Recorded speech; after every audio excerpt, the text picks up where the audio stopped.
So we'll start. Here we are, Little Red Lighthouse up by the GW Bridge. And you know, we're gonna try to do this every now and then, bring you a little view of the world outside of the confines of the classroom and remote house school experience. And I'll just say, first, we're gonna be doing the water cycle. And it seemed to me, you might as well start near the water. So here we are at the old Hudson River water cycle of water. Little Red Lighthouse. Where'd you go, Little Red Lighthouse? There you are. So we'll get on with it. We'll come back with a few more thoughts as these days go by. So as we stand by the water's edge here at the Hudson River and look down at a couple of quackers, those are mallards, male and female, we might note March 18th, 2020, a haze in the sky. We had a nice rain, I believe, yesterday, cleared up a bit, and now we've got some humidity in the air. And what is that thing called humidity? That's water vapor. And that's all part of this magnificent water cycle. The water cycle, which includes water evaporating from the river into the air, condensing to make that haze you see up there, which is, again, liquid water, cooled to a temperature where it can no longer remain a gas. And then, if there were enough water vapor in the air falling back to the earth, perhaps this solid earth right here, the solid earth where then a plant might take it up, or it might run off into the river. We'll try to go through all the steps of the magnificent water cycle. I hope none of you are awake, but I wanted to continue with the story of our magnificent water cycle, because I woke up in the middle of the night and I noticed something had changed from yesterday, March 18th. If we just go back in time, but only through data, we can go to Weather Underground and scroll down for yesterday. And we scroll all the way through these different weather variables, temperature, precipitation, dew point, wind, until we get to the daily observations. And I was outside yesterday in the afternoon. I'll say it was around 2:51. 1:51. It was 53 degrees, I remember that. And if we go over one more column, it tells you how cold it had to have gotten right at that moment if it was going to rain. In this case, it wouldn't have rained, it would have snowed. It had to get down to 27 degrees. And then it tells you the relative humidity. How much water vapor in our magnificent water cycle was in the atmosphere? Well, it was at 39% capacity. It wasn't very humid. But things have changed. It's raining. Again, I hope all of you are asleep. There's the M60. It's never very full this time of night. Across, there's one of our commercial waste removal trucks. Those guys are not doing as much business with all the restaurants and bars closed.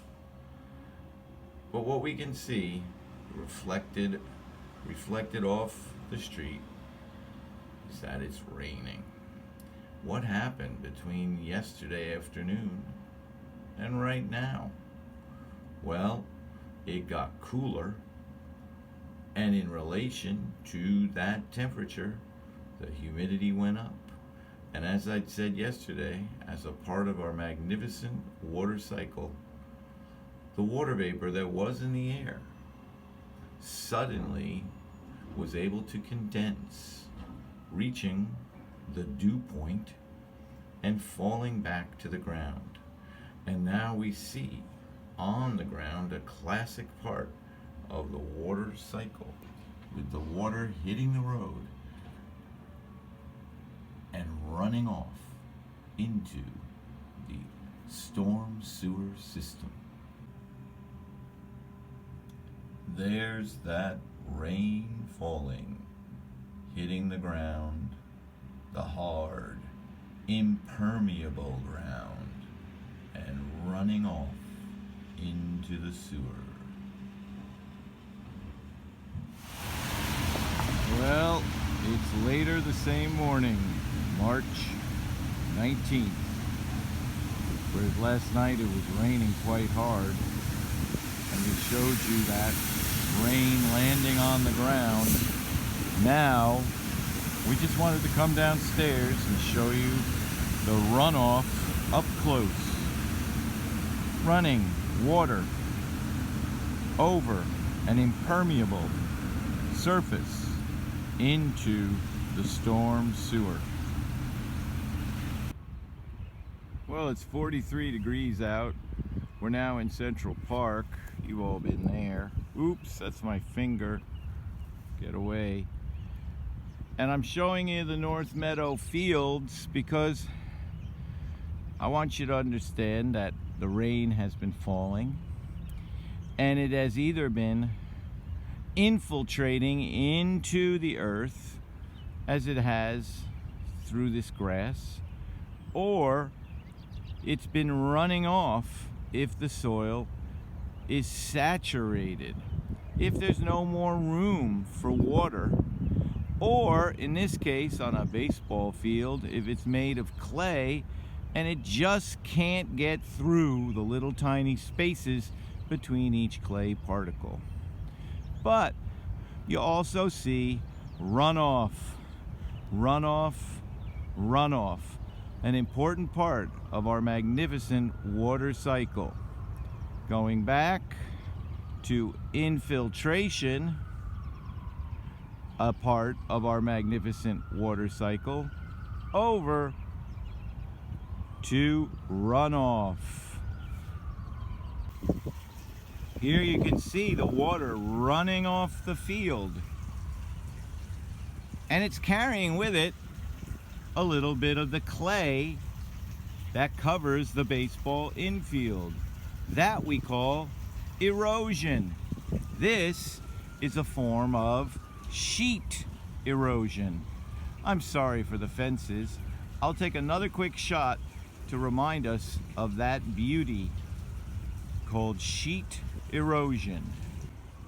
I just moved a little closer, and you can see how over the clay baseball infield, water running is picking up clay and carrying it down a gravity gradient or an elevation gradient towards the lowest nearby point. Another part of our magnificent water cycle. As part of the magnificent water cycle, you might say to yourself, where does that runoff go?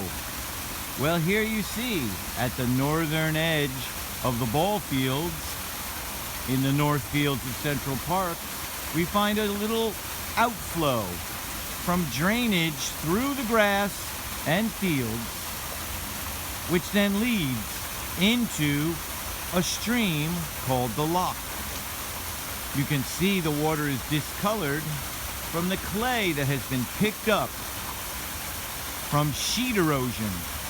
And again, we'll follow this little stream to see where in our magnificent water cycle the infiltration and runoff has gone. Well, we didn't go far. Here's that same little waterfall and stream, and here we see the water flowing into a drain, which is perhaps getting clogged, and flowing under the ground in a channel through the tunnel, where it will come out above the ground in a continuation of the stream. The magnificent water cycle. Where will it take us next? Here we see the water flowing out at a much slower rate. Makes you wonder if this is the only place it comes out, towards the lock. And again, this would be part of the magnificent water cycle, a stream.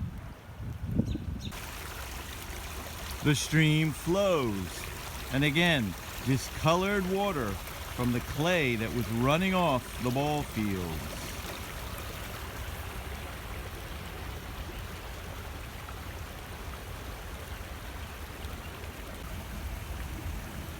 Naturally occurring sudsing from tannins broken down from leaves and other organic debris through the winter. That's not soap suds, that's naturally occurring organic polymers building up in the stream.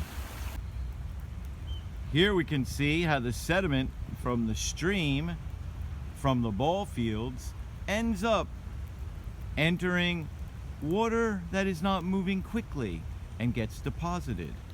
Another factor in our great earth science quilt, and in this case, not directly connected to the water cycle. But here in this larger still body of water, we have an opportunity when the sky's clear for a continuation of evaporation, a critical part of the magnificent water cycle. We've moved a little further down the loch to yet another waterfall. That means the elevation is going down towards sea level.